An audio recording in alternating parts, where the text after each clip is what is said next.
Moin, meine Damen und Herren. Willkommen zur nächsten Pressekonferenz der Taskforce.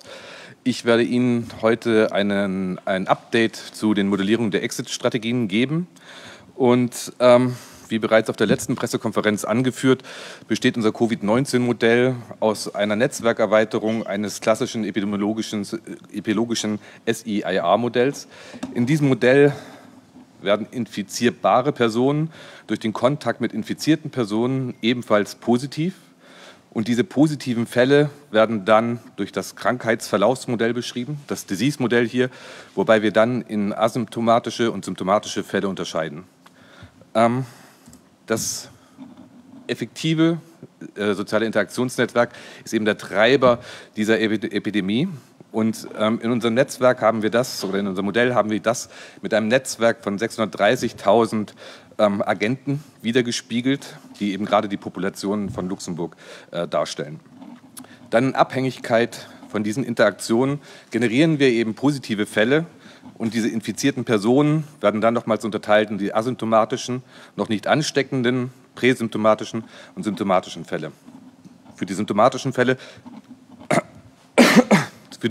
Fälle werden wir dann eben in dem Krankheitsverlaufsmodell die entsprechenden Krankheitsverläufe durchspielen, wobei symptomatische Patienten entweder nicht einen kritischen Zustand haben, deswegen nicht hospitalisiert werden müssen, oder einen kritischen Zustand annehmen, dort hospitalisiert werden und dann in Abhängigkeit des Krankheitszustandes entweder in die Intensivstation gehen oder unter normaler Hospitalisation genesen können. Diese Modelle werden dann parametrisiert mit Luxemburg-spezifischen Daten, wobei wir jetzt hier zum Beispiel als Beispiel die Anzahl der Hospitalisierungen sehen in Abhängigkeit vom Alter. Und hier sehen wir, dass mehr oder minder die luxemburgischen Daten in Rot sich ähnlich verhalten wie die Daten jetzt auch aus der Literatur, wobei wir hier einen leichten Peak bei den Kindern haben. Aber diese Fälle waren nie severe, also waren niemals kritisch. Das heißt, die konnten sehr schnell wieder aus dem Krankenhaus entlassen werden. So, mit diesem Modell können wir dann verschiedene Szenarien durchspielen. Hier ist jetzt zum Beispiel ein hypothetischer genereller Exit am 1. Juni simuliert. Und wir sehen, dass dieser Exit zum 1. Juni eben eine starke zweite Welle induziert hätte, wie wir hier an dem Key-Indikator der Belegung der Intensivstationsbetten sehen, wobei wir hier einerseits einen Cut oder eine Limitierung von 90 Betten haben und auch der kurzfristige Überkompensation von 200 Betten wird hier sehr schnell erreicht. Durch diese Überbelegung von Intensivstationsbetten und nachher die nicht mehr gegebene Möglichkeit, Intensivstationsbetten zu belegen, führt dann eben dazu, dass wir einen sehr starken Anstieg in den Todesfällen haben. Neben diesen Key-Indikatoren haben wir in dem Modell natürlich dann auch die Anzahl der infizierten Personen, so, hier dargestellt. Das wird dann verglichen mit der Anzahl der bestätigten Fälle, so, die wir aus dem Testing bekommen. Und aus dem Vergleich oder auch aus der Convene-Studie, die Reiko Krüger nachher noch ein Update geben wird, wissen wir, dass wir eine Dunkelziffer von ungefähr 3 haben. Das heißt, für jeden infizierten Fall, den wir sehen, müssten wir ungefähr 3 weitere Fälle annehmen. Wenn wir das jetzt hier in unserer generellen Exit-Strategie, einen generellen Exit zum 1. Juni ansehen, dann sehen wir eben, dass wir dann am Ende mit 420.000 positiven Fällen zu rechnen hätten. Und interessanterweise sind diese 420.000 gerade ungefähr 60% der Bevölkerung und das entspräche gerade der Herdenimmunität. Das heißt, wenn wir alles machen würden, wir alle keine Masken tragen würden und wirklich durch diese Epidemie verlaufen würden, würden wir dann nachher in der Herdenimmunität enden. Diese Simulationen basierten noch auf der Modellversion 2, die ich in der letzten Pressekonferenz angeführt habe. Und in dieser Version 2 haben wir Literaturwerte genommen, so, die hier nochmal zusammengestellt sind und daraus ein effektives soziales Interaktionsnetzwerk generiert. So, wobei hier wieder die roten Punkte positive Fälle darstellen, die gelben Punkte potenziell infizierbare Fälle. In Modellversion 3, die wir über die letzten 2-3 Wochen jetzt parametrisiert haben, verwenden wir sehr detaillierte IGSS-Daten. Das heißt, wir können dann aus diesen Daten wirklich die Netzwerkstruktur in Luxemburg generieren. Und damit haben wir dann Zugang zu den Informationen über die Haushalte. über das Angestelltenverhältnisse und mögliche Interaktionen dort, über die Schulen, und dann gibt es sozusagen noch einen weiteren Basic soziales Interaktionsnetzwerk, das wir beim Einkaufen oder beim Kinobesuch haben. Diese Subnetzwerke erlauben eben wesentlich detailliertere Analysen und auch spezifischere Szenarien. Wenn wir uns diese beiden Modellversionen vergleichen, dann sehen wir eben, dass die Version Nummer 2, die mit Daten bis zum Mitte Mai parametrisiert worden ist, den epidemischen Verlauf überschätzt hat. So. Das heißt, wir sehen, dass hier dann ab Mitte Mai, wo die Daten dann nicht mehr zur Parametrisierung des Modells genommen werden, ist die tatsächliche Anzahl eben wesentlich geringer verlaufen ist als die Abschätzung. Das heißt, in dem Fall wurden die Auswirkungen des Deconfinement überschätzt. In Modellversion 3, das jetzt Daten bis Ende letzter Woche nimmt, sehen wir, dass wir jetzt sozusagen eine neue Parametrisierung machen und dadurch auch diesen Peak der zweiten Welle geringer halten. Was außerdem zu bemerken ist, dass die Unsicherheit, die hier durch diese grüne Area angegeben ist, größer wird, was eben durch diese momentan geringen Fallzahlen zustande kommt. Das heißt, mit den geringen Fallzahlen, die wir momentan haben, ist es sehr schwer oder schwieriger, eine ganz klare Prognose zu stellen, weil wir eben nicht genau wissen, wann könnte es wieder zu einem kritischen Nukleus, also zu einer kritischen Masse von positiven Fällen kommen, die dann eine zweite Welle generiert. Was wir gelernt haben in dieser Reparametrisierung ist, dass wir eben in Modellversion 2 das globale Netzwerk überschätzt haben. Und das heißt, dass tatsächlich weniger infektiöse Interaktionen stattgefunden haben. Das kann einerseits daran liegen, dass die soziale Distanzierung besser oder effektiver ist, als wir es bisher angenommen haben. Eine andere Möglichkeit, die wir auch nicht ausschließen können, ist, dass durch das bessere Wetter, wir mehr im Draußen sind, deswegen die persönliche Aerosolaussetzung, das heißt diese Tröpfchen, in denen potenzielle Viren vorhanden sind, nicht so stark ist. Das heißt, unser Infektionsrisiko ist dadurch geringer, weil wir mehr im Freien sind. Und ein weiteres Element, das diese Fallzahlen erklären kann, ist, dass das Contact Tracing, also die Kontaktverfolgung von positiven Fällen und die darauf folgende Isolierung effizienter ist, als wir es aus Literaturdaten bisher annehmen konnten. Mit der Modellversion 3 haben wir jetzt eben auch Zugang zu den spezifischen Netzwerkstrukturen in Luxemburg aus den IGSS-Daten. Was Sie hier auf der linken Seite sehen, ist jetzt die Altersstruktur in der Haushalte. Und dann sieht man eben, dass für die jungen Menschen, für die jungen Luxemburger, die Interaktion hauptsächlich mit ihren Eltern stattfindet, was dieser Diagonalen entspricht. Dann hat man hier den generellen Großfamilienaustausch und dann wieder die Konnektivität der Älteren. Wenn wir das vergleichen mit der Konnektivität, die im Arbeitsplatz gegeben ist, dann sieht man, dass das eine wesentlich ein restriktiertes Netzwerk hat. Und wenn wir uns dann als weiteres Beispiel die Interaktion in den Schulen ansehen, dann sieht man eben auch hier diese klare Unterteilung in die verschiedenen Schularten und die hauptsächliche starke Interaktion zwischen den Schülern. Was wir daraus sofort sehen, ist, dass Haushalte ein zentraler Punkt ist in der Epidemie. So, das heißt, sobald wir einen positiven Fall in einem Haushalt haben, ist es sehr wahrscheinlich, dass wir dort weiteres Spreading haben. Und die Gefahr besteht dann eben, dass dieses Spreading aus den Haushalten in die Arbeitsplätze geht und in die Schulen und zurück. Das Modell hat über 15 Parameter, die wir versuchen aus den klinischen Daten als auch aus diesen IGSS-Daten zu extrahieren. Was Sie hier auf der linken Seite sehen, ist das virale Risiko, das Infektionsrisiko in Abhängigkeit der verschiedenen Sektoren, also sowohl Schule als auch Angestelltenverhältnisse, was wieder abgeschätzt ist aus Literaturwerten, aber andererseits eben auch aus den Daten von Luxemburg dann adjustiert ist. Als ein anderes Beispiel ist hier die mittlere Verweilzeit in der Intensivstation gezeigt. Das ist auch wieder auf luxemburgischen Daten basiert, die wir aus den Krankenhäusern bekommen und dann reparametrisiert für das Modell. Und hier sieht man, dass im Mittel die Intensivstationsverweilsdauer ungefähr bei 14 Tagen liegt.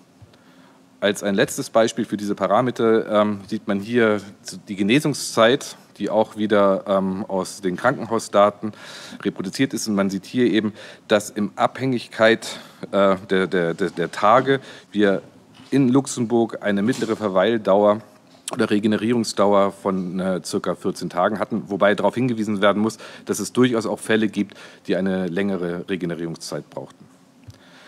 So, mit diesen Parametern wird jetzt das Modell gefüttert und dann können wir verschiedene Szenarien dazu anstellen. Hier ist jetzt zum Beispiel einmal exemplarisch eine Großveranstaltung gezeigt. Das könnte jetzt zum Beispiel in diesem expliziten Fall ein dreitägiges Festival sein, auf dem 50.000 Besucher zusammenkommen.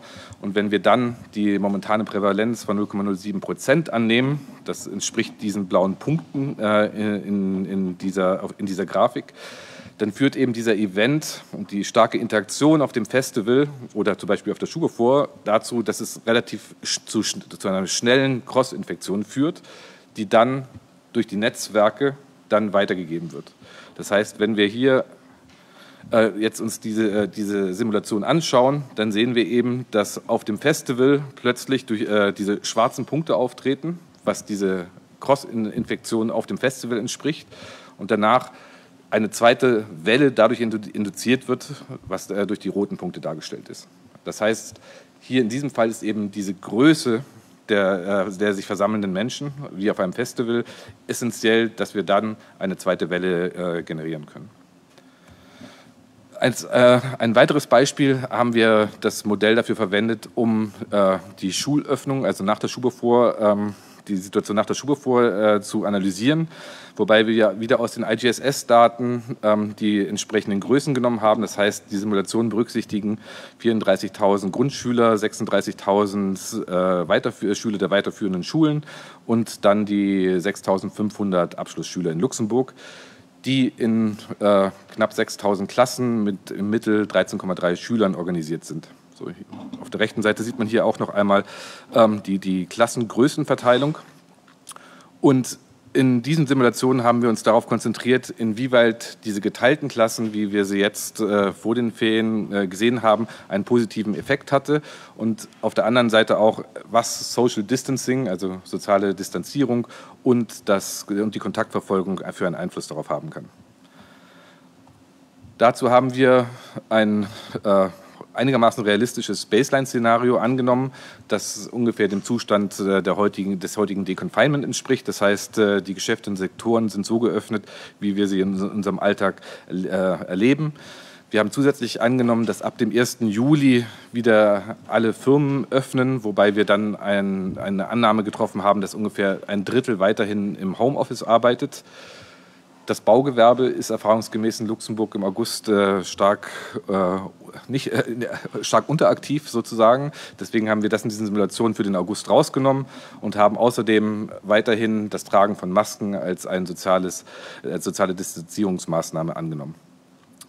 Es sei hier angemerkt, dass diese Simulationen nach wie vor eine relativ große Unsicherheit haben, auch deswegen, weil wir nicht genau wissen, wie sich die Urlaubszeit auswirkt. So, das heißt, wenn wir in Urlaub fahren und dann möglicherweise Länder bereisen, in denen es entweder nicht so gute Distanzierungsmaßnahmen gibt oder der Virus einfach noch prävalenter ist, kann das natürlich wieder zu Importfällen führen, die wir dann hoffentlich zwar rechtzeitig abfangen, aber darüber haben wir momentan noch nicht wirklich eine aussagende oder gut ausreichende Statistik.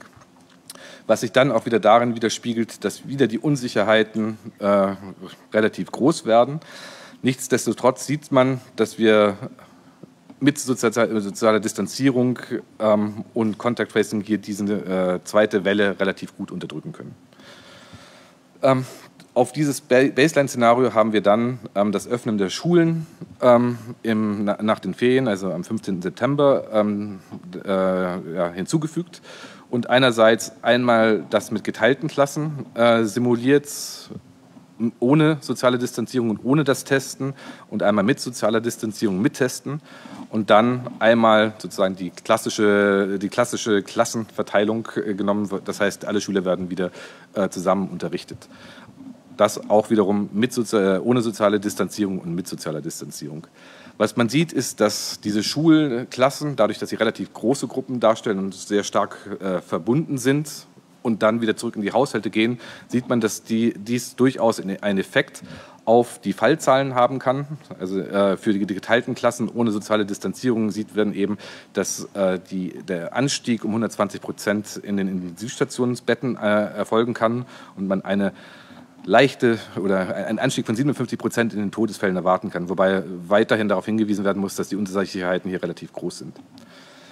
Im Vergleich dazu sieht man, dass wenn wir soziale Distanzierung mit berücksichtigen, wir hier einen Abfall von fast ein Drittel oder mehr als ein Drittel bekommen können, dadurch, dass wir eben soziale Distanzierung berücksichtigen, als auch das Testen weiter vorantreiben. Man sieht hier auch wieder den Effekt der Gruppengröße. Das heißt, wenn wir die Klassengröße verdoppeln, dadurch, dass wir keine geteilten Klassen mehr haben, sieht man eben einen Anstieg um fast 500% in den ICU-Kapazitäten, was eindeutig ein Überschreiten der momentanen Kapazität entsprechen würde und auch einen starken Anstieg in den Todesfällen. Auch hier sieht man wieder den positiven Effekt, den Social Distancing und Contact Tracing haben kann. Das heißt, wir verringern hier um einen Faktor 5 die Anzahl der Intensivstationen, Demands, als auch die Anzahl der Todesfälle. Das heißt, die Schlussfolgerung hier wiederum, die Interaktionsnetzwerke sind essentiell für den Verlauf der Epidemie, wobei die Gruppengröße entscheidend ist. Das heißt, es liegt wirklich auch an jedem von uns, hier die soziale Distanzierung mit zu gewährleisten, damit wir eben möglichst viel von unserem normalen Leben haben können, ohne eine starke zweite Welle mit einzubauen. Und ich denke, dass den Weg, den Luxemburg eingeschlagen hat, mit dem aggressiven Contact Tracing und dem Large-Scale-Testing, dass das eben mit Instrumente sind, mit denen wir hier sehr stark die Situation monitoren können und die zweite Welle unterdrücken können. Damit wäre ich am Ende meines Updates. Und dann überreiche ich jetzt an Reike Krüger für das Update der Convene-Studie.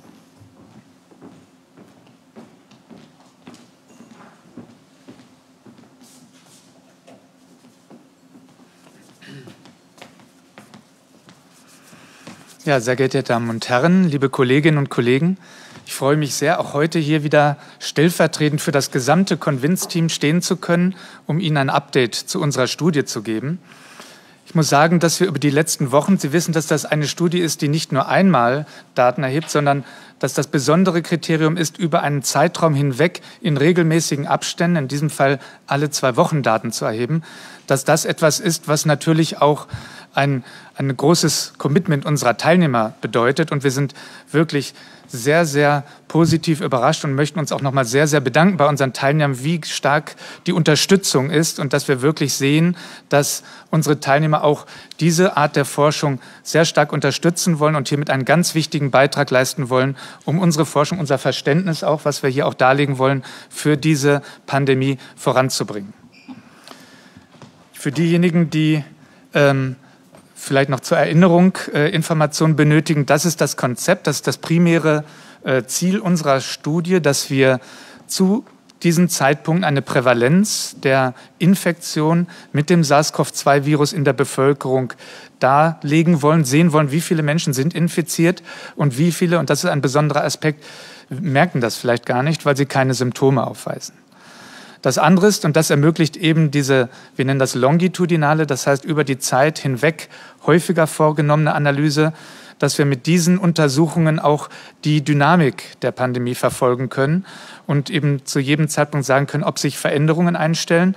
Und dann ist für uns noch wichtig, dass wir sehen können, wie viele Menschen hatten Kontakt. Und das geht in die Richtung dieser berühmten Dunkelziffer, die auch schon kurz erwähnt wurde. Das heißt, was sind die Menschen in Luxemburg, die vielleicht das Virus in sich tragen, das gar nicht wissen, somit ein Risiko mit sich tragen, zur Verbreitung beizutragen.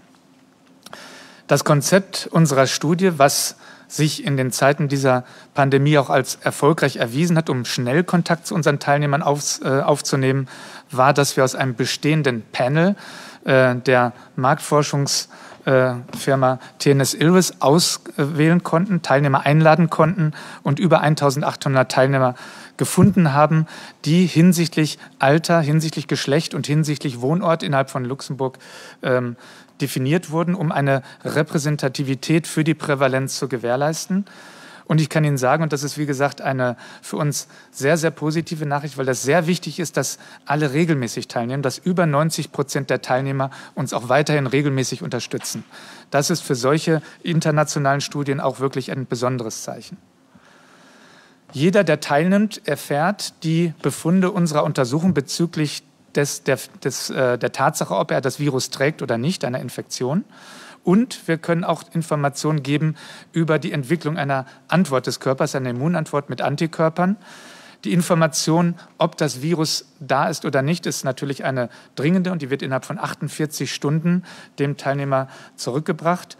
Die Antikörperbefunde, die werden, sobald sie vorliegen, als positives Ergebnis auch den Teilnehmern zur Verfügung gestellt. Und das für jede Analyse, für jeden Analysezeitpunkt. Das heißt, wenn eine neue Positivität austritt, und das kann man erwarten, dass sich eine Immunantwort über die Zeit entwickelt, werden diese Befunde unseren Teilnehmern selbstverständlich auch mitgeteilt.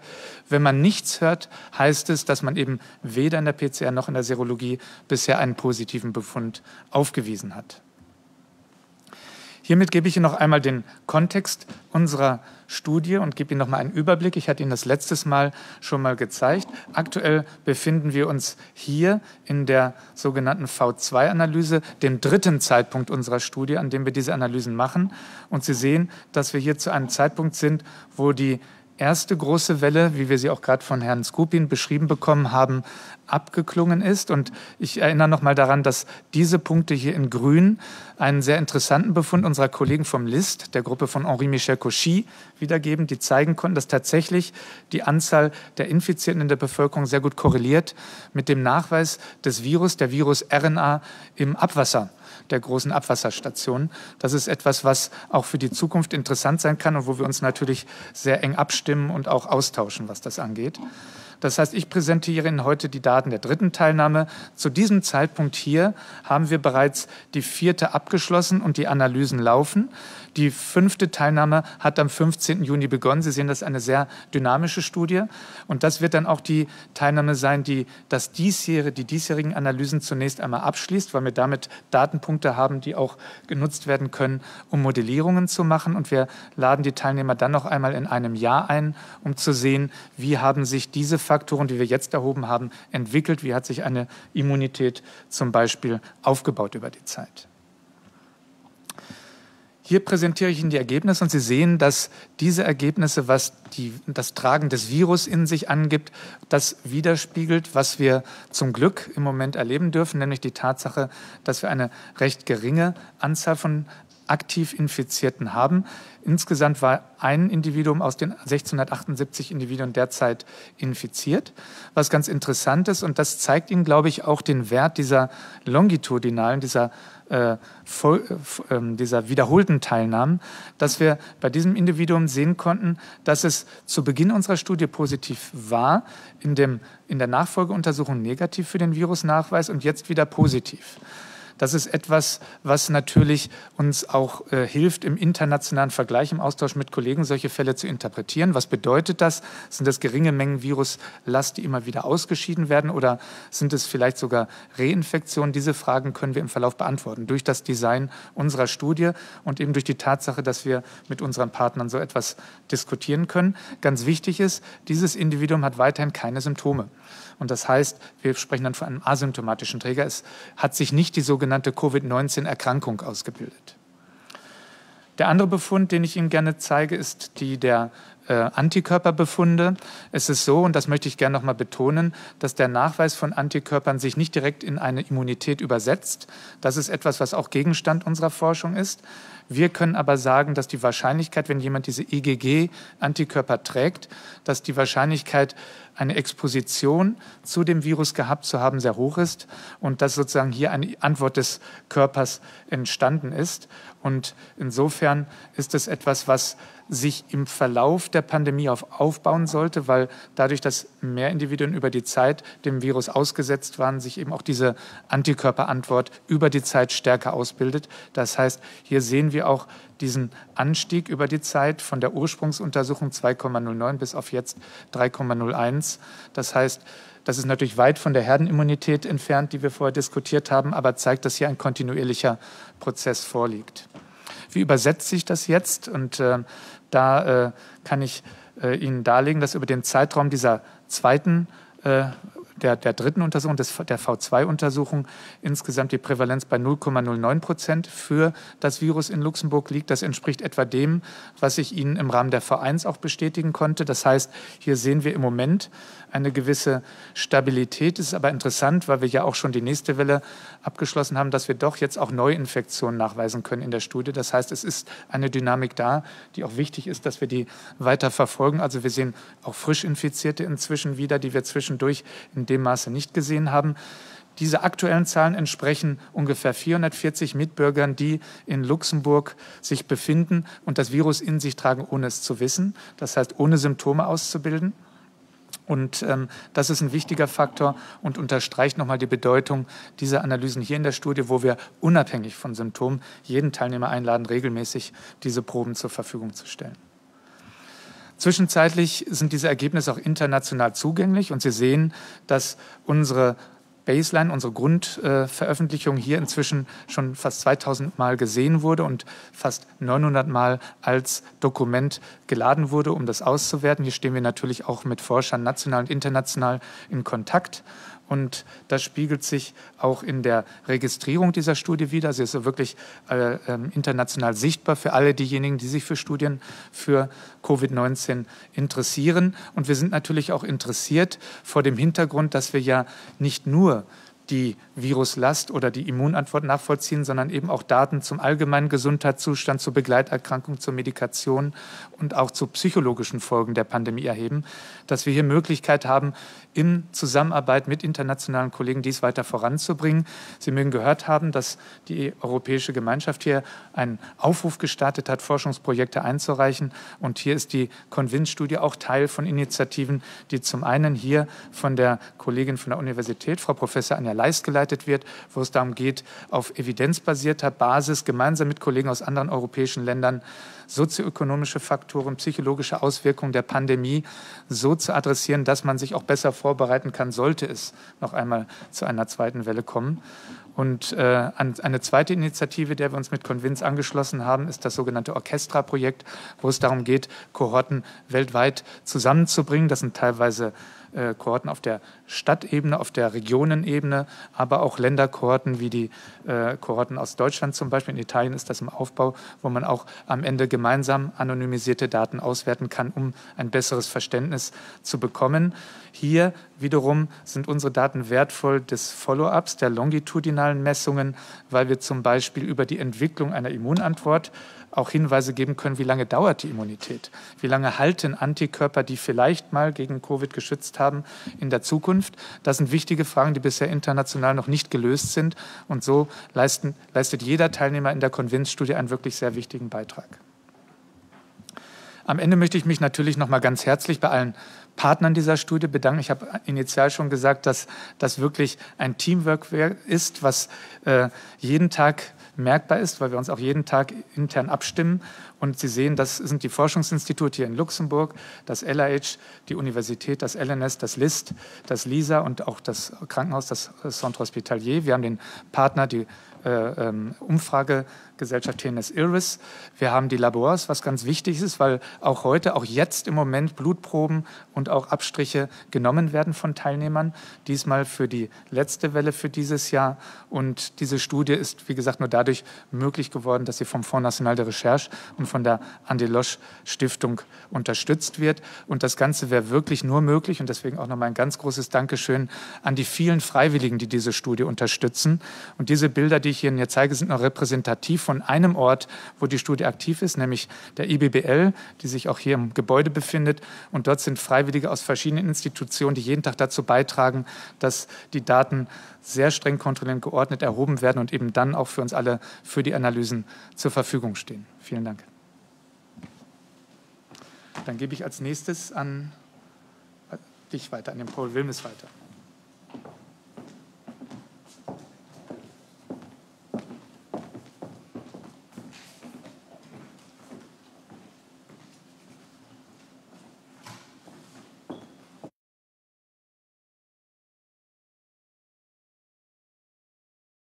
Ich gebe dann eng Anledung am Fongeholl ginn zu dem Large-Scale-Testing an.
Okay, dann machen wir nur einen zweiten Anlauf nach einem Moyen. Ich werde eben lo eng Anledung gehen, den Herr Professor Ulf Nerbas werde ich dann mehr Detailer eben zum Large-Scale-Testing gehen. Ich will just noch ein Hydrop hinweisen, dass den Large-Scale-Testing sich eben arbeitet an den Programm von der proaktiver Mitigation, den wir eben entwickelt tun, an den eben darauf zielt, mir hullo viel von einer zweiter Welle heieren. Dieses Programm zielt eben konsequent darüber hin, dass wir eine zweite Welle sollen vermeiden. Die Situation halt zu Lützeburg ist im Moment relativ stabil. Also wir hatten insgesamt natürlich ob 4.000 positiv Tester biswell. Seit gestern sind wir in einem zweistelligen Bereich, was die Neuinfektionen angeht. Wir haben mehr oder minder noch immer eine ähnliche Verdelung, ob Residuen und Nicht-Residuen. Der Durchschnittsalter ist noch immer bei 45 Jahren. Was interessant ist, ist, dass man im Moment 40 aktive Infektionsfälle haben. Das ist auch schon von meinen Kollegen, dem Alex Skupin und vom Reiko Krüger angeschwärzt gehen, dass wir immer müssen natürlich von der Dunkelziffer ausgehen. Du hast im Moment den Faktor 3, von dem wir wahrscheinlich können ausgehen, den eben du auch repräsentativ ist. Dann hat man natürlich bis dato 110 Todesfälle. Was aber interessant ist, als in Bezug auf die Entwicklung über die letzten 2 Wochen, gebe ich so, wir haben den zeitaufhängigen Reproduktionszahl, die mehr oder minder immer stabil bleiben als 0,9. Was aber interessant ist, dass über die letzten 2 Wochen die effektive Reproduktionszahl, das ist wirklich eine Momentaufnahme, dass die kontinuierlich an die Luft gegangen ist. Wir hatten eine effektive Reproduktionszahl die 0,6 für nach 2 Wochen, also Anfangs Juni, und wir sind aber kontinuierlich abgegangen, sodass wir bald bei 0,9 sind. Und das ist am Anfang auch deckungsgleich, wenn man sich die Evolution von den Neuinfektionen pro Tag anguckt, da sind wir an einer kontinuierlichen Zunahme. Wir waren natürlich späten März, Anfangs April eben mit der Situation konfrontiert, dass der Lockdown und das Konfinement eben eine gewisse Effizienz hat. Und wir waren uns bewusst, dass wir eben eine Strategie müssen entwickeln, für eben an Dekonfinement zu gehen. Und dementsprechend haben wir eben die Strategie entwickelt, die auf Kontingenten beruht, dass das eben eine Anteilung von der Population Population an Kontingenten, die eben zum Beispiel verschiedene Sektoren repräsentiert. Wir bannen denen einzelne Kontingenten als Sektoren, also es ja so, dass die Leute nicht unbedingt dieselben Risiken für den Virus ausgesetzt sind, an auch viel weiterzugehen. Und dementsprechend haben wir eben auch noch weiter die Leute eben nach Kategorien angedeelt an 3.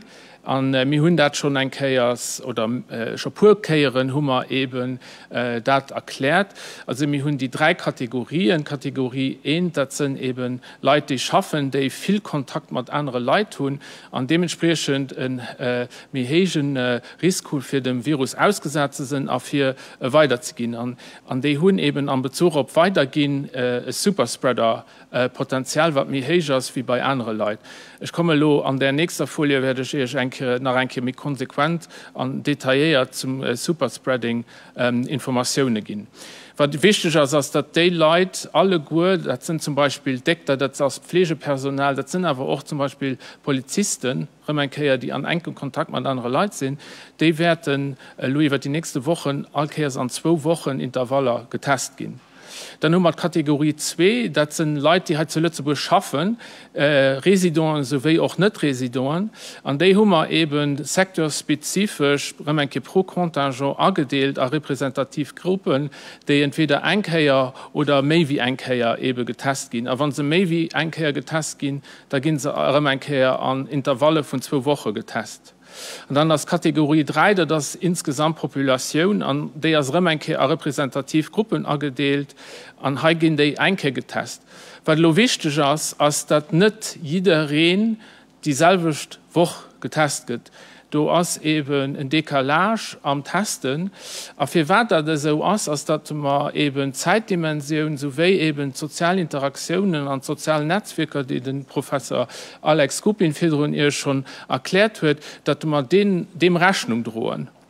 Und dadurch ist es so, dass alle Woche, und das wissen wahrscheinlich nur als ein bekannter Kreis, dass Leute angeschrieben werden, diese selber vielleicht angeschrieben gehen, aber nicht alle gut die Leute, die da kennen, sind angeschrieben gehen. Und du hast eben ein System der Hand an den Professor Ulf Nerbas werde stehen, ein System nur noch mehr im Detail erklären.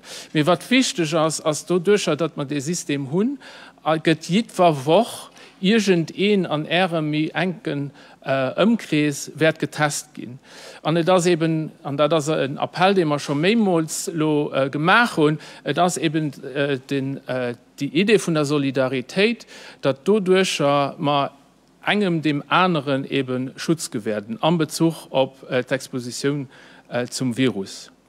Was auch wichtig ist, dass durch die Testgruppen, die man definiert tun, das basierend auf Kontingenten an den Kategorien, dass man dadurch so ein relativ engmaschiges Netz über die ganze Population lehen und dass man dadurch eben die Positivfälle identifizieren. Und ganz wichtig auch die Leute, die keine Symptome haben, mehr die positiv sind, die eine Infektion haben und dementsprechend auch können das Virus weitergehen. Hauptsächlich an dem Kontext zum Beispiel von einem Super-Spreading-Szenario. Mir was wichtig ist, als dadurch, dass wir eben als die Moyen gehen haben wir Weg für eben den Virus zu finden, wo ist und dementsprechend eben, was wir auch schon vier Mal erklärt haben, dass wir ganz frühzeitig eben neue Infektionsketten können erkennen und die eben konsequent können zerbrechen und dadurch lösen wir dem Virus an der Population am Fungol Raum bei. Was sind die Hauptakteure an Bezug auf einen potenziellen Zweitfall? Den Alex Skupin hat es wieder angesprochen. Du brauchst ein gewisses kritisch Größe an Bezug auf wie viele Leute an der Population eine Infektion haben. Und du hast es eben so, dass verschiedene Leute an Bezug auf hier Arbeit mehr oder minder große Risiken. Und ich weiß nicht, zum Beispiel Daten, das vom US Department of Labor, wo man eben hier auf der X-Axis haben wir wie Notleit mit anderen schaffen. Und dann haben wir auf der Y-Achse, wie oft sie zum Beispiel verschiedenen Infektionen könnten ausgesetzt gehen. Und du siehst, dass das sich natürlich nicht über die ganze Population, und über die Einzelsektoren, und über die Kontingente bei uns, dass das sich nicht selbst verdeelt. Du hast dann Unterschiede, und das eben basierend auf den Unterschieden, dass man eben die Einzelkategorien definiert tun. Was auch auf jetzt hier, wenn da zum Beispiel natürlich die Leute, die irgendwie im Gesundheitssektor schaffen, dass die eben mehr Risiko sind, für den Virus ausgesetzt sind, und dementsprechend weiterzugehen. Und in Bezug auf Weitergehen als eben eine ganz wichtige Dimension an Bezug auf Verbreitung von diesem Virus, ist das, was wir Superspreader nennen. Wir haben echt Studien aus Israel, die davon ausgeht oder die zum Schluss kommt, dass 20% am Fongol von denen, die infiziert sind, dass die aber responsabel sind für 80% von den neuen Infektionen. Und das eben hier in Bezug auf soziale Netzwerke ein bisschen durchgestalten. Alex Kupin hat ich vorhin eben von den sozialen Netzwerken geschwärzt. Und das ist wichtig, auf jetzt hier, wenn das die Verdrohung vom Virus spannend die sozialen Netzwerke, wenn wir mit denen interagieren, dass das sich eben nicht gleichmäßig verteilt. Das heißt, du kannst Individuen haben, die viel mehr Virus zum Beispiel ausschäden und dementsprechend viel mehr großes Potenzial haben, für viel mehr Leute umzustürchen, über Zeit, wo sie eben infektiös sind. Aber wir müssen eben dem konsequent Rechnung drohen, hauptsächlich am Kontext von dem Fakt, dass viel von den Leuten, die eine Infektion haben, dass sie eben asymptomatisch sind, dass sie keine klare Symptome haben und sich dessen nicht unbedingt bewusst sind. Und das mit dem Hintergrund, dass wir eben die proaktive Mitigationsstrategie entwickelt haben, die eben Large-Scale-Testing beruht. Und das ist eben ganz wichtig, auf jetzt hier, dass zum Beispiel die Leute aus dem Gesundheitssektor ein größeres Potenzial zum Beispiel hatte für Superspreader. Aber die hat auch das Beispiel von einem Festival, Musikfestival am Sommer gesehen, wo eben ein Superspreader relativ schnell, relativ sehr neue Infektionskette kann deklanchieren, die eben dann zu einer zweiten Welle verfeiern. Und zuletzt gebe ich eben noch gerne darauf hinweisen, dass ein zweite Welle, das nicht etwas Hypothetisches, das im Moment schon etwas ganz Reales. Die sieht das an verschiedenen Ländern, die mehr oder minder ähnliche Gesundheitssysteme haben, wie halt zu Lützeburg. Wir haben eine zweite Welle zum Beispiel am Iran. Wir haben aber auch eine zweite Welle an Israel. Israel, ein Land, das relativ gut, selbst wie Lützeburg, bisweilen mit dieser Epidemie umgegangen ist. Wo ihn aber auch gesagt, dass den Römeinkeier an einem Szenario ist, wo ihn ein Ausstieg hat an Bezug auf Neuinfektionen, aber wo sich ganz klar Neuinfektionsketten etabliert haben. Und dann hat er natürlich Länder wie die USA oder wie Lützeburg, wo man relativ konstant auf einem Niveau sind. Aber das ist eben ein großes Fragezeichen, wie das sich weiter wird entwickeln. Und das eben an dem Bezug, dass wir als neue Moyen und Hand gehen, und das eben als proaktive Mitigationsstrategie, die zu einem großen Teil eben Large-Scale-Testing, anderen Contact Tracing beruht. Und der Professor Ulf Nerbas werde ich noch weiter Detailer eben zu dem Large-Scale-Testing gehen.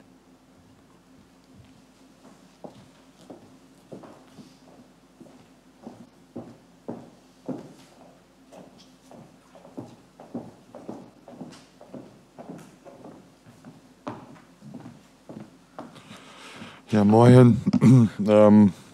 Sie sind sicher gespannt, wie wir auch vor einiger Zeit, wie das Large-Scale-Testing sich denn jetzt zu diesem Zeitpunkt gestalten würde. Und das ist ein Update, der erklärt, wo wir stehen, was funktioniert, wo wir in einer Lernkurve noch befasst sind und wo Dinge verbessert werden müssen.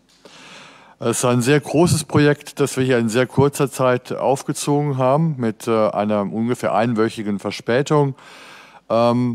Was positiv ist und was ich hervorheben möchte, ist, dass die ganzen operationellen und technischen Abläufe funktionieren. Das ist beileibe nicht selbstverständlich.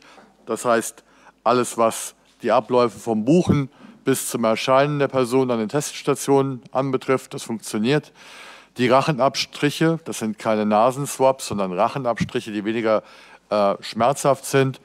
Die funktionieren, das Personal ist professionell. Die ganze Verarbeitung des Materials der Probanden, das heißt also vom Swab, die Entnahme der RNA, das Aufschließen, die PCR-Tests, das Darstellen der Resultate, es funktioniert ebenso wie das Weiterleiten der Resultate sowohl an die Direction Santé, Direction Sanitaire, aber auch an die Probanden, auch das funktioniert. Wichtig ist hier nochmal hervorzuheben, warum wir das alles machen. Wenn jetzt alles funktioniert, möchten wir natürlich, dass so viele Mitbürgerinnen und Mitbürger daran teilnehmen wie möglich. Das heißt also ganz wichtig, die Hallmarks, also die Grundcharakteristika, das ist, dass der PCR-Test zeigt, ob jemand zu einer gewissen Zeit das Virus in sich trägt, das Virus in sich trägt. Auf der einen Seite können wir damit monitoren, wir können sehr genau nachvollziehen, wo sich das Virus gerade befindet. Auf der anderen Seite können wir Infektionsketten unterbrechen und so sehr effektiv den Lebensraum des Virus immer weiter einengen. Das Ganze ist auf freiwilliger Basis, Rachenabstrich, wie gesagt. Und ganz wichtig, es gibt kein Bußgeld, wenn sich Leute nicht dazu motivieren lassen, bei dem Test zu erscheinen. Da wurden Geschichten kolportiert in diese Richtung. Das stimmt nicht, das ist nicht verpflichtend. Das wird auch nicht verpflichtend, es gibt kein Bußgeld. Und sollte ein Positiver identifiziert werden, dann wird die Person gebeten, in Isolation zu bleiben, bis ein weiterer Test zeigt, dass er negativ ist. Was haben wir bis jetzt dann getan? Wir haben verschickt 60.000 Einladungen am 26. Mai, 50.000 Einladungen am 2. Juni, 160.000 Einladungen am 9. Juni.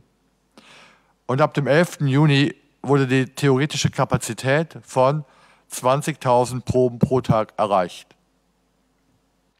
Wie gesagt, circa eine Woche später auf die Issues, die Probleme, wenn Sie Fragen haben, kommen wir gerne zu sprechen, um zu erklären, warum es auch zur Verzögerung gekommen ist.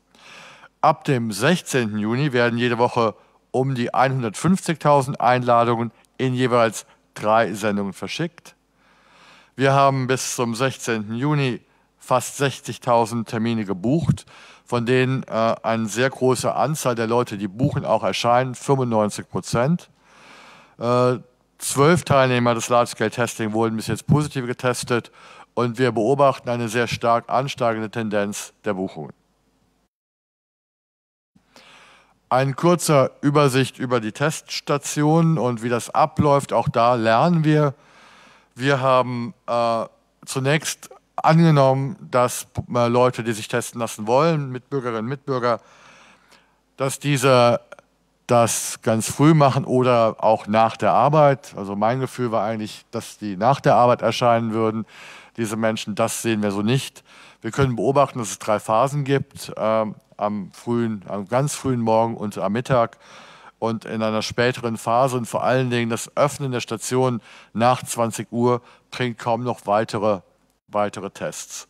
Das heißt, der Peak, also die Spitze der Personen, die erscheinen, ist am Morgen und das ist in Inland wie auch in Grenzstationen gleich. Da gibt es keine Unterschiede, obwohl es im Inland sich etwas besser verteilt. Das Gleiche sehen wir bei den Walk-in-Stationen in der Rotonde, die neben dem Bahnhof ist, ganz besonders für unsere Transfrontalier, die mit der Bahn hier ankommen. Auch da ist es so, dass die Tests am Morgen sind und am Abend die Menschen nach der Arbeit anscheinend so schnell wie möglich dann auch wieder nach Hause wollen. Das ist die Zusammenfassung der Testungen. Sie können sehen, dass am Anfang wir erstens nicht so viele Einladungen rausgeschickt haben wie jetzt, aber am Anfang war die Teilnahme eher, schleppend, vielleicht langsam. Das hat jetzt sehr zugenommen. Wir sind jetzt bei zwischen 7.000 und 8.000 Buchungen pro Tag, das fast dann an die Hälfte der Kapazität herankommt. Ich komme später nochmal darauf zurück, wie wir versuchen, auch unsere Mitbürgerinnen und Mitbürger weiter zu motivieren, an diesen Tests teilzunehmen, um noch näher an die Kapazitätsgrenze heranzukommen.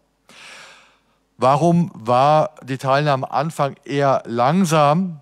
Das liegt an der Art, wie die Einladungen und die Einbuchungen dann erfolgen. Sie müssen verstehen, dass wenn Sie Ihren Brief erhalten, Sie 2 Wochen Zeit haben, sich einzubuchen in eine der 17 Teststationen. Und diese Einbuchung kann aber in den folgenden 2 Wochen geschehen. Das heißt, nachdem Sie den Brief erhalten haben, haben Sie praktisch 4 Wochen zu Ihrer Verfügung, um dann beim Test zu erscheinen. Es ist so, dass sehr viele Mitmenschen, da gehöre ich auch selber dazu, bei so einer Sache eher prokrastinieren, das eher aufschieben bis zum Ende. Dann gab es auch noch eine Urlaubswoche, das war die 2. Woche. Das war eine Woche von Ferien. Und uns wurde gesagt, dass sehr viele Leute Bedenken hatten, dass sie, wenn sie positiv wären, dann während der Urlaubswoche in Selbstisolation hätten gehen müssen. Nun, da stehen wir.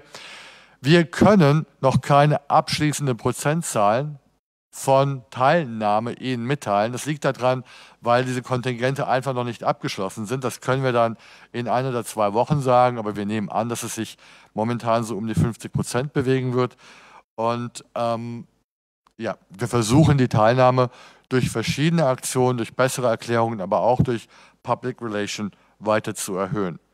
Aber am heutigen Tage 7.600 Einbuchungen, da kommen wir doch schon in eine sehr vernünftige Region pro Tag.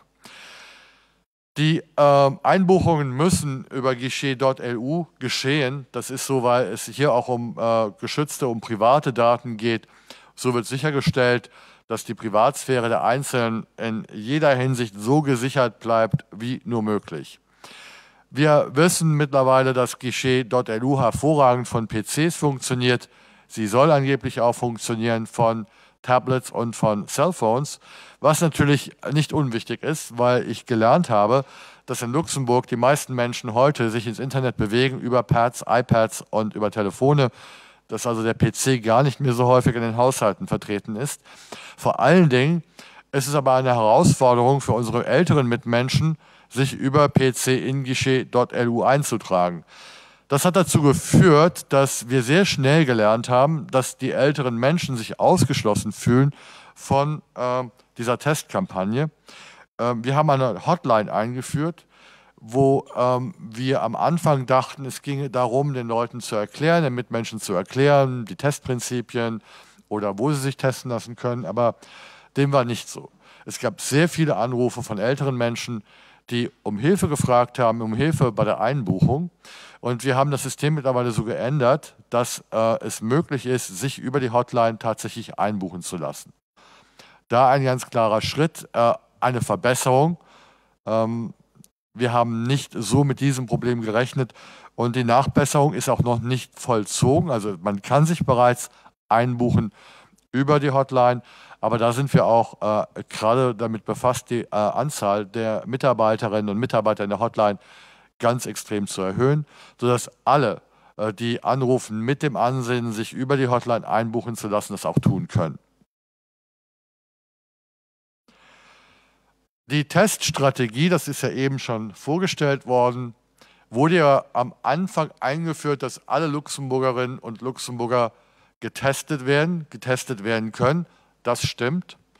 Sie werden aber nicht getestet einmal, weil, und das war immer eine Frage, die an uns herangetreten wurde, wenn ich jetzt heute getestet werde, kann ich mich nächste Woche ja wieder infizieren. Genau, das stimmt.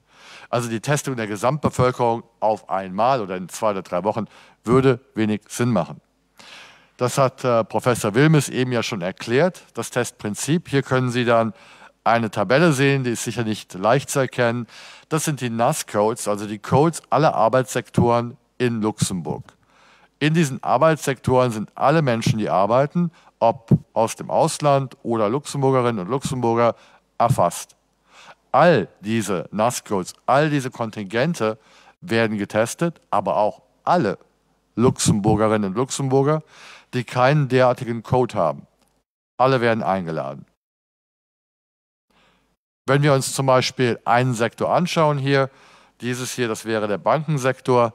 Der Bankensektor, da arbeiten zwischen 50.000 und 60.000 Menschen. Das ist nicht nur Banken, das sind auch Versicherungen und so weiter. Und ich möchte Ihnen kurz erklären, wie sich das dann darstellt über den Rest dieser Testphase. Wir haben also 60.000 ungefähr Mitarbeiter. Diese 60.000 Mitarbeiter werden nicht auf einmal getestet, sondern die werden aufgeteilt in Subgruppen. die jede Woche dann ein Einladungsschreiben erhalten und von denen wir uns wünschen, dass sie sich auch testen lassen. Warum? Hier also eine repräsentative Subgruppe, das erstreckt sich über den ganzen Bankensektor und statistisch gehen wir davon aus, dass sich dann die Eingeladenen in allen Banken, in allen Büros, in allen Versicherungen gleichmäßig verteilen. Diese Menschen behalten dann ihre Einladung und werden getestet. Und sollte dann jemand positiv sein, dann kann diese Person isoliert werden. Hier sehen wir die Tests. Das sind Menschen, die getestet wurden. Es gibt hier ein Problem. Beim Übertragen des Files sind leider nicht alle Daten übertragen worden. Also Sie müssen sich jetzt ein bisschen was vorstellen hier. Das heißt also, dass von diesen eingeladenen Menschen, das sind jedes Mal andere, natürlich wird nicht eine Person zweimal eingeladen. Und wenn Sie sich diese kleinen Boxen hier anschauen, das sind dann Boxen von 6 Menschen, da wird jede Woche einer von 6 getestet und jeweils immer eine andere Person. Und das geht dann über die ganzen Wochen weiter, bis am Ende der Zeit dann tatsächlich alle getestet wurden. Das heißt, die wären jetzt alle blau, es gäbe hier keine weißen Flecken. Mir ist nicht genau klar, woran das liegt. Das heißt also, in Ihrem Umfeld wird jede Woche im Bankensektor dann von 6 Personen eine Person getestet. In Ihrem Büro sind ständig Mitarbeiter, die getestet werden. Das heißt also, sollte sich in Ihrem Umfeld ein Infektionsgeschehen ergeben, sollte es Infektionen geben, dann werden die in einer derartig kleinen Gruppe sofort erkannt werden können. Die Mitarbeiterinnen würden isoliert und das Arbeitsleben kann weitergehen. Es geht also darum, dass durch dieses ständige Abdecken ein sehr engmaschiges Netz erstellt wird, in dem gesagt werden kann, und das ist auch wichtig, es gibt keine Infektion, weil im Moment sind die Zahlen ja sehr niedrig. Aber psychologisch ist es etwas anderes, ob ich mir einen R-Faktor anschaue und daraus extrapoliere oder ob ich weiß, dass in meinem Umfeld und dass in meinem Büro Mitarbeiterinnen und Mitarbeiter getestet sind und dass es keine positiven gibt. Und wenn es welche geben würde, dass diese isoliert würden und also Infektionsketten sofort und ganz früh unterbrochen werden. Das ist jetzt virtuell. Aber was wir machen, wir schauen uns nicht ein ganzes Land an. Im Prinzip schauen wir uns eine virtuelle Zelle an von 6 Menschen. Sehr, sehr, sehr viele von denen statistisch verteilt.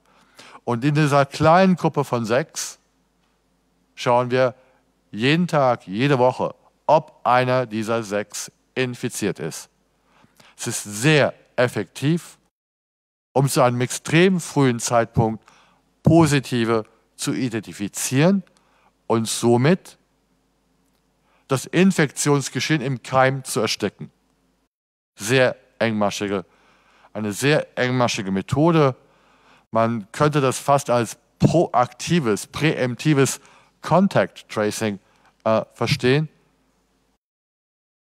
Und es ist klar, dass eine zweite Welle sich bei einer derart engmaschigen Überwachung nicht wird formieren können. Das heißt also, es geht darum, Monitoring zu machen, es geht darum,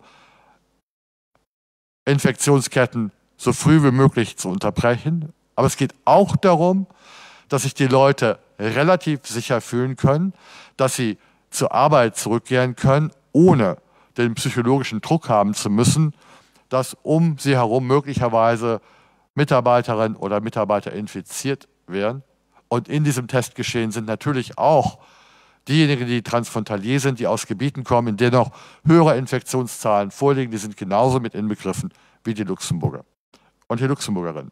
Das heißt, in einer virtuellen Gruppe von 6 ist jede Woche eine Person, erhält immer eine Person eine Einladung.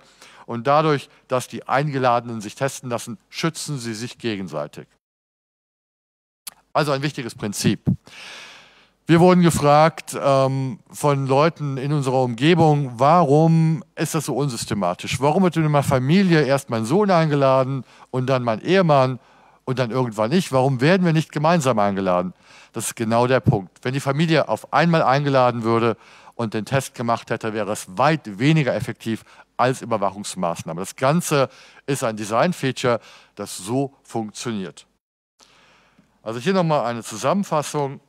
Wir haben im Large-Scale-Testing nun verschiedene Gruppen. Die Population wird in Subgruppen unterteilt. Wir haben High-Contact-Groups, das sind Leute, die berufsbedingt sehr viele andere Mitmenschen sehen. Das sind Friseure, Friseusen, das ist im Restaurationsbetrieb. Und da ist diese Gefahr des Superspreaders natürlich besonders gegeben.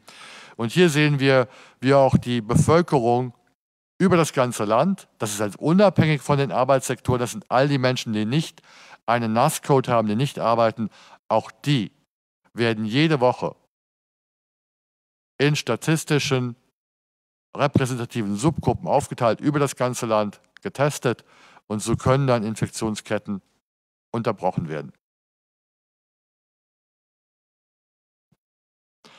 Und genau durch dieses systematische Testen jede Woche, dadurch, dass in ihrer Umgebung jeden Tag, jede Woche einer im Test befindet, eine Einladung bekommen hat und sich idealerweise im Test befindet, sorgen sie dafür, dass, wenn sie sich tatsächlich testen lassen, sie sich gegenseitig schützen.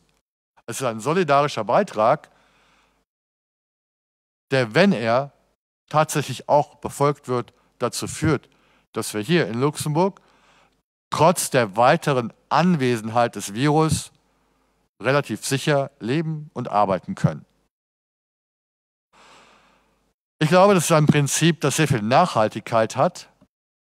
Und es ist aber ein Prinzip, das so in Luxemburg machbar ist, aber vielleicht nicht in Deutschland oder in Frankreich. Die Tatsache, dass es dort nicht gemacht werden kann, heißt nicht, dass es nicht hervorragend und gut ist. Denken Sie, wer das war mit den Masken in Deutschland. Bei den Masken wurde in Deutschland gesagt, die seien sogar schädlich. Man würde sich dann das Virus, das hier am Mund in der Maske ist, in die Augen einreiben. Das wurde gesagt, weil keine Masken da waren. Ich glaube nicht, dass es leicht ist, in Deutschland oder in Frankreich ein derartig engmaschiges Testsystem aufzubauen. Wir aber in Luxemburg können das. Das ist unsere Maske und das funktioniert. Und wie teuer ist das? Wir haben ja gehört in diesen sozioökonomischen Arbeiten vom LISA, von der Kollegin Professor Müller, dass die Kosten bei einem weiteren Lockdown, wenn es jetzt zu einer zweiten Welle kommen sollte, bis zu 3.000 € pro Person pro Monat liegen. Diese Tests hier, das sind 30 € pro Person, wenn die Leute erscheinen. Das ist eine Opportunity Cost. Ich glaube, hier machen wir was sich wirklich lohnt. Nun haben wir das vielleicht nicht so kommuniziert, wie man das kommunizieren sollte. Das ist eine Zusammenarbeit hier von Research Luxemburg und wir arbeiten auch mit den Ministerien zusammen. Alles war ein bisschen neu. Und wenn ich Ihnen eines sagen kann, also ich bin in meiner wissenschaftlichen Karriere sicher ausgebildet worden, vor einem Fachpublikum möglichst präzise meine Dinge vorzutragen, aber ich habe mich nie in einer Situation befunden, in der ich mir über Kommunikation vis-à-vis einer Bevölkerung sehr viele Gedanken machen musste. Es gibt sehr viele Aspekte, die bei einem Projekt wie diesem hervorheben kann. Verschiedene Menschen sehen verschiedene Vorzüge. Dass dann die Kommunikation sehr schnell verwirrend werden kann, gut, das haben wir gelernt. Also eine ganz wichtige Sache ist, dass wir in der Kommunikation von Research Luxemburg, was die Öffentlichkeit anbetrifft, einfacher, klarer, systematischer werden und besser erklären, warum es so viel Sinn macht, mitzumachen. Und dazu haben wir verschiedene Dinge getan. Wir haben die Einladungsbriefe jetzt geändert. Es gibt eine bessere Erklärung bereits im Einladungsbrief. Wir halten Pressekonferenzen, die Dinge erklären. Aber wir haben auch eine PR-Kampagne gestartet, die das Ganze sehr positiv macht. Und die Radiospots laufen schon. Und der TV-Spot, der fängt heute an. Und hier ist er.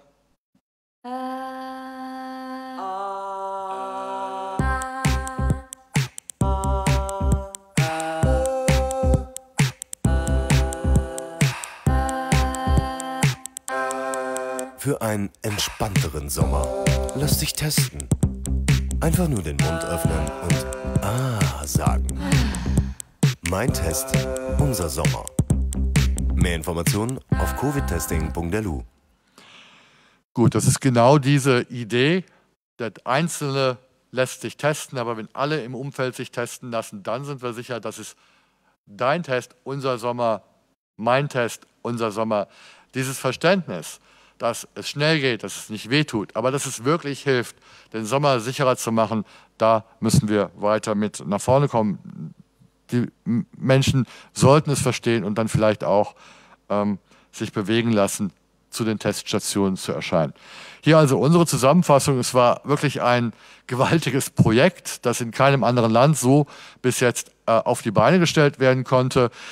Ganz wichtig für uns, in großen Zügen läuft das, es funktioniert. Wir kommen ja jetzt mit 8.000 Tests pro Tag zurecht, die Menschen erscheinen. Das Ganze ist natürlich freiwillig und der Rachenabstrich tut nicht weh. Wie gesagt, der Arbeitsablauf an den Teststationen ist eingespielt. Wir haben kontinuierlich ansteigende Buchungen und fast 100% der Termine werden wahrgenommen. Und ich habe jetzt dann schon mal auf die Anfangsschwierigkeiten abgehoben. Wir brauchen ausführliche Erklärungen. Die Kommunikation von unserer Seite war nicht systematisch genug. Die Nutzerfreundlichkeit der Buchungsseite wurde erhöht. Auch haben wir mittlerweile ein Callcenter, in dem Einbuchungen vorgenommen werden können, um alle Menschen hier mitzunehmen. Wir haben eine PR-Kampagne gestartet, um noch mehr Menschen zur Testung zu motivieren. Und wir arbeiten auch und sprechen auch mit den verschiedenen Interessengruppen mittlerweile direkter. Also es ist eine Lernphase, es ist eine Lernphase für uns, es ist eine Lernphase für alle, ich glaube auch alle im Land. Und wenn wir da eine positive Lernkurve hinlegen, dann ist das, glaube ich, wirklich jetzt mittlerweile eine tolle Sache, die wir hier in Luxemburg hingekriegt haben. Und ich glaube, es ist zwar genial, aber ich habe Zweifel, ob es einfach ist, für die anderen Länder sowas auf die Beine zu stellen. Also ich glaube, wenn wir jetzt da alle mal an einem Strang ziehen, dann haben wir was, dass, wenn es weitergehen würde, dann natürlich auch, wenn es zu einer zweiten Welle kommen sollte, in dieser Engmaschigkeit uns locker auch über den Herbst bringen würde. Ja, danke, das war's.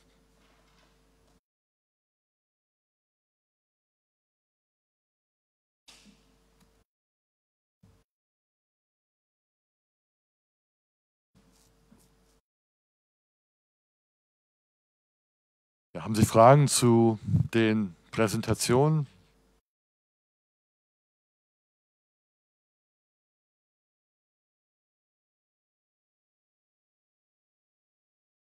Ja.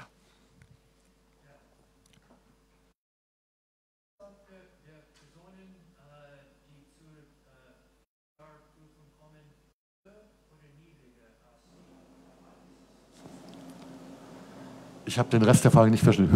Hypotheses. Also was wir, Höher oder niedriger? wenn wir letztendlich, also wir haben immer angenommen, dass wir bis zu 50% der Eingeladenen letztendlich an den Teststationen sehen würden. Das zeichnet sich ab. Wir würden aber gerne die Anzahl erhöhen. Also das heißt, wenn wir über eine PR-Kampagne das auch noch erhöhen könnten in den kommenden Wochen, dann wäre das gut. Für mich, ich sehe das als Gesamtlernphase, wir alle zusammen. Wir machen, ich glaube mittlerweile, wir versuchen unsere Sachen besser zu machen, was die Erklärungen anbetrifft. Ich hoffe, dass die Bevölkerung versteht, wie es Sinn macht. Wenn wir eine Lernkurve haben jetzt und das wirklich gemeinsam etablieren, dann könnte es doch Sinn machen, das auch weiterzuführen und dann gemeinsam völlig bereit zu sein für eine zweite Welle, wenn sie denn im Herbst kommen sollte.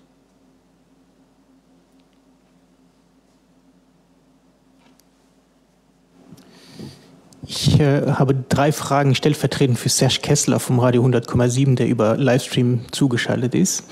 Erste Frage, wann wird Large-Scale-Testing abgeschlossen sein? Zweite Frage, wird nach dem Abschluss davon später, wird es weitere Large-Scale-Testing hier im Land geben? Und drittens, wie hoch ist der Kostenpunkt von der aktuellen Kampagne zum Large-Scale-Testing?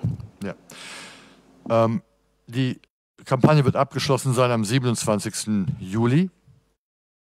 Wir haben von der Kommission de Soumission eine Ausnahmeregelung bekommen, um ohne öffentliche Ausschreibung in dieser Notsituation ein derartiges Unterfangen schnell auf die Beine stellen zu können, unter der Bedingung, dass, wenn es weitergeht, es zu einer öffentlichen Ausschreibung kommt. Wir sind bereit für eine derartige Ausschreibung. Allerdings liegt dem zugrunde eine weitere Regierungsentscheidung, die dann getroffen werden muss, um das Large-Scale-Testing weiterzuführen. Die Kosten des Large-Scale-Testing, so wie sie sich im Moment darstellen, werden bei maximal 32 Millionen Euro liegen. Das heißt also, bei der Anzahl von 1 Million Tests, wenn die dann tatsächlich dann in der Bevölkerung angenommen worden, haben wir dann einen Preis von ungefähr 30 Euro pro Test. Waren das die Fragen? Ja.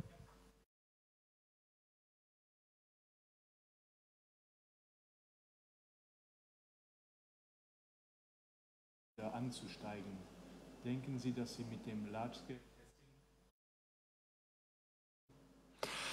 Also das Large-Scale-Testing ist ja auch ein Monitoring. Das heißt also, wir sehen auf der einen Seite natürlich, wenn die Zahlen ansteigen sollten, sehr konkret, wie das abläuft. Wir haben parallel dazu natürlich durch die Convince-Studie dieses Schauglas, dass uns alle Maßnahmen, die getroffen werden, dann in dieser Luxemburger Kohorte genau aufzeigt, was geschieht. Beim Large-Scale-Testing ist das Monitoring allerdings so, dass natürlich auch die Transfrontalier mit einbezogen werden. Also ja, sollten die Zahlen ansteigen, werden wir das auch durch Large-Scale-Testing sofort erkennen. Wir werden das sofort interferierend unterbrechen können. Und ja, also die Zahlen steigen vielleicht momentan leicht an. Ich bin mir nicht klar, das wurde ebenso gesagt. Also die letzten 2 Tage sah es ein bisschen so aus. Das heißt also, wenn es weiter ansteigen sollte zum Herbst hin und wenn dieses Testen dann weiterhin noch vorhanden sein würde, dann kann in diesem engmaschigen Netz natürlich das Wiederaufflammen eine zweite Welle im Keim erstickt werden. Wenn ich da noch einen Punkt vielleicht hinzufügen könnte, also hauptsächlich in Bezug, oder ich kann da doch Plötzebäuer sagen, hauptsächlich in Bezug auf Kategorie 2, also es ist ja so, dass man effektiv auch zeitversat eben dieselbe Leute werden testen, für auch da können zu gucken, ob da, wie den Professor Krüger het Federn auch ausgemalt hat, was sie auch am Kontext von der Convince-Etüde gesehen, also da den Lichtneuinfektionen kriegt. Und wir können das eben auch pro Sektor ablesen in Bezug auf den Large-Scale-Testing. Und wie der Professor Nerbas gerade sagt, da können wir da ganz konsequent auch frühzeitig ergreifen. Dann gibt es noch eine Frage von Pierre Weimarskirch an Alex Kupin. Müsste in Luxemburg nicht viel aktiver die Frage untersucht werden, wann das Virus in Luxemburg erstmal da war? Würde dies die Modelle nicht robuster machen? Könnte es auch eine Erklärung dafür sein, dass das Virus schon vor dem ersten positiven Test im Februar zirkuliert ist und deshalb die ersten Modelle, die Sie veröffentlicht haben, pessimistischere Prognosen vorhergesagt haben? Ja, das kann sicherlich ein Grund sein, dass die ersten Modelle die Epidemie überschätzt haben. Was wir allerdings jetzt auch von den Convince-Daten sehen, ist, dass es nicht wirklich schon sehr weit gespreadet sein kann. So, sonst müssten wir eine größere Immunität oder eine größere positive Antibody-Prävalenz sehen. Momentan oder sozusagen, da wir eher gerade in dem pragmatischen Mode sind, für die Modelle ist es jetzt momentan eher wichtig, die letzten 3-4 Wochen sauber zu integrieren, weil wir dann damit sozusagen den aktuellen Status relativ gut abschätzen können und damit auch die Prognosen besser werden können.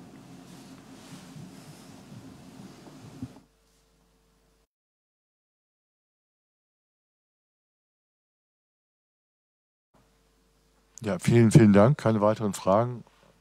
Ansonsten sind wir natürlich über unser Pressebüro jederzeit erreichbar für Nachfragen, die vielleicht noch kommen sollten. Vielen Dank.